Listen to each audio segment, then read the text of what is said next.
BookTube, it's Kim at middle of the book march, and I'm taking a chance and filming in front of a sunny window. I'm trying to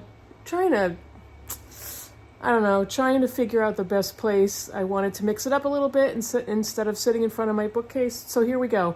No intro because I'm doing a tag today and might get pretty long. So this is the Nightclub tag. This is was created by Brian at BellTube, and I was tagged by Pat at Book Chat with Pat. Thank you for Brian for creating the tag, and Pat, thank you for the tag. I thought this was a fun one, so I wanted to take part. So this tag has everything to do with books and nightclubs and going out at night. And what I wanted to do was I wanted to use books that I read before BookTube because I tend to talk about the same books all the time. So let's get going, and I'll hopefully make this a little interesting. There are 10 prompts. The first one is cocktail hour. Name a book that you think pairs perfectly with your favorite drink. I don't drink very much anymore. Doesn't make me feel good physically, and I should avoid alcohol, but once in a great while, and back in the day, my favorite drink was Margarita. And I had a difficult time picking a book that would apply to this, but one of my favorite books of all time, set in the South and I think on the Mexican border, is Lonesome Dove by Larry McMurtry. I've never talked about this book on my channel, right? So Lonesome Dove is kind of in that area of the country, and I love a good margarita. Now, this is a quick funny story. You may not think it's funny, but because I don't drink very often, years ago, my husband and I went out to lunch, and I was never a day drinker, but we went out to lunch, and I ordered a Chambord margarita, which is basically a raspberry margarita. And we had lunch, and I was sipping on my margarita, and it came in a pretty big sized glass. And I finished it, and so we paid the check, and I stood up, and I was extremely drunk and had to be physically helped out of the restaurant and poured into the car. And I have never done the same thing since. So yeah, but I am a fan of a good margarita. Prompt number 2, neon lights. Name a book with a cover that immediately grabbed your attention, like bright lights in a club. This one is Tangerine by Christine Mangan. This was a recommendation from one of my librarians at my local library, and I don't like books with photos on the cover, but this one is spectacular. And I love this neon green, and the back is neon, and I absolutely love this spine. When I have this on my shelf and I see this spine just in my collection of books, I absolutely love it. I don't really know why. I think it's a combination of the color, and the photo is a little haunting, I guess. Super interesting book. I really enjoyed this one. Number 3, The Bouncer. What book did you have to put down because it just wasn't letting you in? I've tried to read this book twice. This is Paradise by Toni Morrison. I am determined to get through this book, and I have to be in the right headspace. It's very intense and has so much religious metaphor and allegory in it. I have to be ready for this one. But this is a book that I will attempt to read all the way through on my third time, and I've done that with, I think, 2 other books. Outlander, I tried to read twice before I finished it, and I ended up loving it.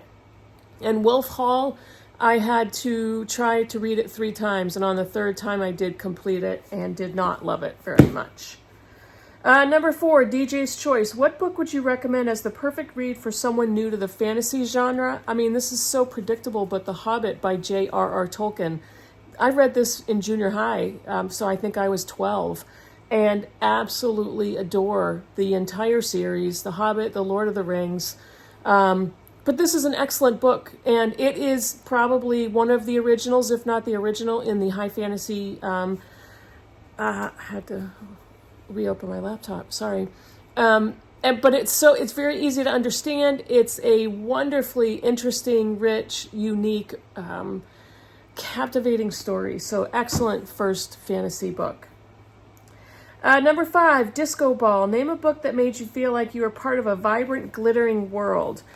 Again, this book, I've said this before, this is a book my daughter picked out for me at the library. We used to play a game where we would pick a book for each other, and the other person had to read it. And we got 3 vetoes. And we got 2 vetoes. You had to read the third pick no matter what. And this was my daughter's third pick for me. I didn't really like the first 2. But I ended up really enjoying this book. This is Tuesday Nights in 1980 by Molly Prentice. I love this cover. I love this cover. You can't see in the background, but it's people, I believe, either at a party or an art exhibition. This is all about the art world in 1980s, and it's in New York, an attitude, a confidence, and then this cracked walls and huge bugs, the taste of your own fear. It is Soho at the onset of the 80s, not yet gentrified playground for artists and writers looking to make it in the big city. So absolutely made me think of part of a vibrant, glittering world. Number 6, Dance Floor Diva. What book had you dancing with excitement from the first page to the last? This is one of my favorite books, The 13th Tale by Diane Setterfield. Check out those end papers. I mean, I love a good end paper. This is a mystery, and it is so unpredictable. This is one of those mysteries that I was so happy to have not guessed the ending, and it was phenomenal. Absolutely loved it. Unputdownable. Number 7, guest list. Which author would you invite to an exclusive book themed party and why? I have 2. And both of these authors are science fiction authors, and both of them together would be a fascinating pairing, and I think would be just a conversation that I would probably not breathe or blink through. And I picked Octavia E. Butler and N.K. Jemisin. These 2 women, both Black women, science fiction authors, award-winning, phenomenal stories. This is Kindred by Octavia E. Butler, and this is the 5th season, the first in the Broken Earth trilogy. Just both incredible books. I would love to talk to both of them. I would love to listen to their conversation. Octavia E. Butler passed away many years ago, and N.K. Jemisin, I hope, is continuing to write. And number 8, let's see, VIP entrance. Which book did you feel privileged to read before it became more widely popular? A Gentleman in Moscow by Amor Towles. Absolutely love this book. This one this is his sophomore novel, and it was published in 2016. And I believe my book group, my in real life book group, the Critical Chicks, read this around 2016, 2017. I believe now it's a miniseries, or it's coming to, I don't remember. I think it's going to be a movie or a miniseries. But this is a beloved book, and I've seen this so many places on BookTube. And I feel like, hey, I read that when it wasn't that popular. So yeah. Number 9, Dance Battle. Which 2 characters from different books would you love to see face off in a dance battle? And I picked two characters who would be wildly out of place in a dance battle. And I picked Jamie Fraser from Outlander and Aragorn from the Lord of the Rings trilogy. I don't know. I love both of them as characters. I have crushes on both of them as characters. Yes, I do. And I thought it would be a hilarious dance battle to see both of them, maybe in all of their battle regalia, trying to dance it out.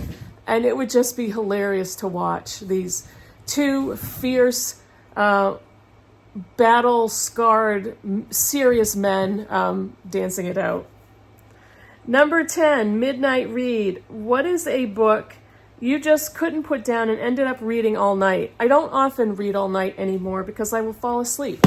And this one is Descent by Tim Johnston, another book I've talked about many, many times on my channel over the years. This is a literary thriller. That's what I call it. And just, I couldn't believe how good it was, how well written it is. It is just a book that I was thrilled to read. It kept me reading. The beauty of the language, but also the storyline. This is the story of a family of 4 that goes into the mountains for a last trip as a family. The husband and wife are having marital problems, and they have a teenage daughter and a preteen son. And the children take a jog. The daughter is jogging. The son is riding his bike up the mountain. And they turn a corner, and the daughter has disappeared. So that is the beginning of this mystery. It is an incredible book. If you haven't heard of it, if you haven't read it, I urge you to go and read it. Number 11, After Party. I lied, there's 12 prompts. What book left you with a hangover, unable to start a new read immediately after finishing it? If you hear weird noises in the background, that's my cats getting the zoomies out. Hopefully they won't start to fight each other. After Party, my book hangover is Death Comes for the Archbishop by Willa Cather. You wanna read an author who is an expert at setting and landscape, this quiet novel of beautiful story, beautiful original characters, and Willa Cather's writing. This was not easy to put down and then feel like, what am I going to read next? This is a book that I had to sit with. And, excuse me, they're hiding around the couch from each other. But this is a book that I couldn't just go straight to the next one. I had to think about it, and I had to kind of soak in the beauty of this book. So I want to reread that. And I believe the last one is Late Night Conversations, prompt 12. Which book left you thinking deeply or wanting to discuss it with others late into the night? This again was another book group book, and it's nonfiction. Typically we read mostly fiction, but every once in a while one of us will break the rules and bring nonfiction, and this was a hit. This is Empire of Pain by Patrick Radden Keefe. The subtitle is The Secret History of the Sackler Dynasty. This is a book about the Sackler family who ran the company that pushed opioids onto the public. They developed Valium. Hello.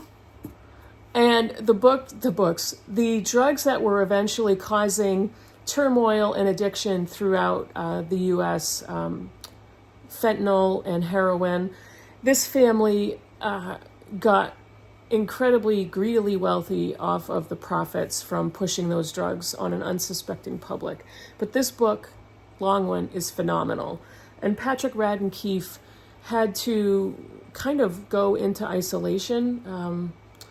And he also wrote Say Nothing, disappearance of people in the Troubles in Ireland. So he is not afraid to bring out the big guns and bring up subjects that a lot of other writers may not have the courage to write about publicly. Those are the tags, and number 13 is Tag Some People. Pat tagged a very large group of booktubers, so I am going to tag some booktubers, and if this is a repeat tag, please don't worry about it. I'm going to tag Heidi at My Reading Life because she, like me, loves the 80s. I am going to tag Doris of All D Books, who I'm not sure, but may also love the 80s. I am going to tag Kelly from Books I'm Not Reading. I am going to tag Brian from Bookish, and I'm going to tag Aaron from Aaron Read a Book. So thank you so much for considering this tag. The video was a lot shorter than I thought it was going to be. There's no pressure to do the tag, but if you do, tag me in it so I can see your answers. Let me know in the comments below what you think of any of the books I showed you, and I'll see you all in the next video. Bye, everybody.